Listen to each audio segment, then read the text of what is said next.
السلام عليكم ورحمة الله وبركاته.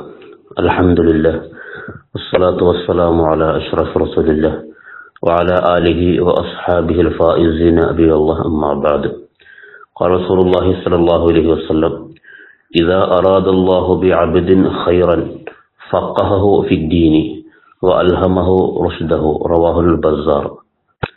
നബി സല്ലല്ലാഹു അലൈഹി വസല്ലം പറയുകയാണ്: ഇദാ അറാദല്ലാഹു ബിഅബ്ദിൻ ഖൈറൻ, ഒരു മനുഷ്യന് അള്ളാഹു നന്മ നൽകാൻ വിചാരിച്ചാൽ, ഉദ്ദേശിച്ചാൽ, ഫഖഹഹു ഫിദ്ദീനി, അവനെ ദീനിൽ ഒരു പണ്ഡിതനാക്കും, ദീനിൽ പാണ്ഡിത്യം നൽകും. വ അൽഹമഹു റുഷ്ദഹു, അവനുള്ള നേർവഴി അള്ളാഹു തോന്നിപ്പിച്ചു കൊടുക്കുകയും ചെയ്യും.